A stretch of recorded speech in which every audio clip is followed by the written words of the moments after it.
Assalamu alaikum. My name is Meshal Adel, a master student in structural engineering from Kuwait University and a civil design engineer in Kuwait National Petroleum Company. Actually, in this study, I will represent a new topic in structural engineering that, in my knowledge, had not been applied in Kuwait before, which is about a progressive collapse assessment of a mid-rise residential building in Kuwait. The study was supervised by Dr. Mohammed Al-Chaudhry. So let's start with a definition of the progressive collapse. What is a progressive collapse? Actually, it is a special kind of collapse that has three elements. First, the abnormal load.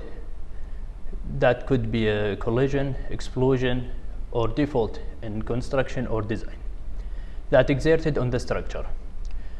Second, this abnormal load causes a local failure of the structure.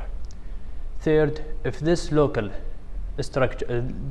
failure is spread out and causing total damage of the structure, or at least a large part of it, the collapse will be considered as progressive.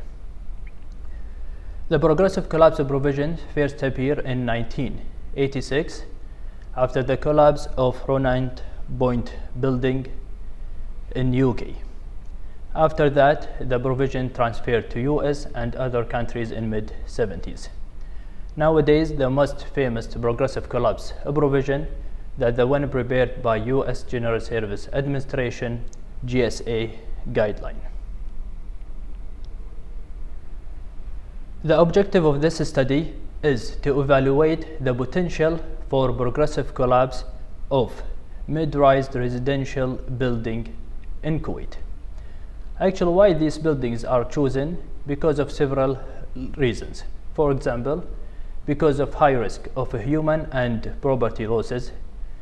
Second, because these buildings lack lateral load resistance system. Also because of the presence of open ground floor that make the ground columns exposed to abnormal load sources. The adopted analysis procedure for this study is a 3D finite element model that created to evaluate the progressive collapse potential. And we can summarize the procedure as follows. First, a 3D models of the building was created in SAP 2000 software.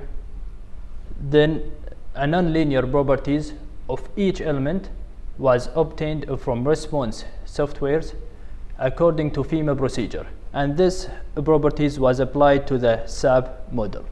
So now we have a 3D nonlinear model of the buildings, and we are ready to follow the GSA guideline to evaluate the potential for progressive collapse, which is the third steps. After that, we're removing one of the vertical support and applying the load gradually through a push-down analysis.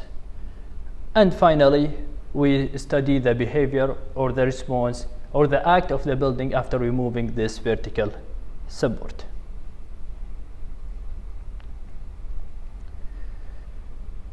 Actually, the analysis was verified by comparing its result with real experimental result, and now it's ready to be applied to our case study.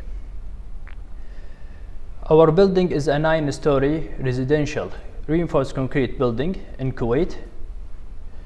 We applied for this study 3 scenarios as recommended by GSA guideline. Scenario number 1, incorporating removal of internal column. Scenario number 2, incorporate removal of edge column. Scenario number 3, incorporate removal of corner column, and after removing the column, we study the behavior of the building. After that, we redesigned the building for wind load and reinforce the building with a lateral load resistance system that was not exist at the beginning. Then we repeated the same 3 scenarios. Final step, we further enhanced the building by applying a horizontal tie force. The result shows that in the first scenario that incorporate removal of internal column, in the original design, the building sustained 75.7% of the total load. Then it collapsed progressively. After that, in the wind design load, the building sustained 100% of the total load without any collapse. So the benefit of wind design is clear in this scenario. In the second scenario, which is incorporate removal of edge column, in the original design, the building sustained 56% of the total load, then it's collapsed.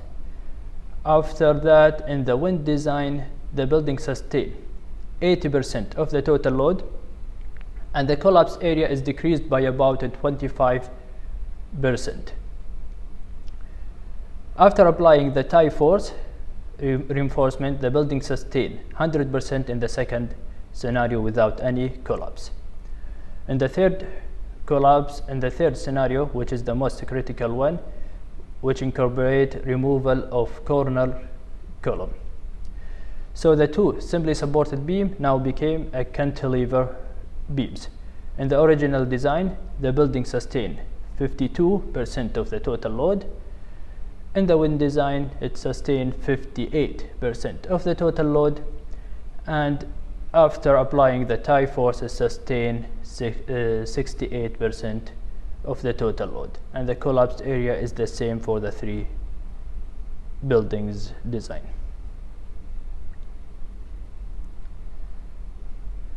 To conclude, in this study, a 3D nonlinear finite element model was applied to evaluate the potential for progressive collapse in residential building in Kuwait.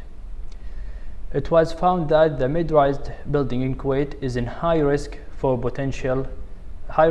progressive collapse, and this is because of the weak structural configuration of these buildings and the lack of lateral load resistance system.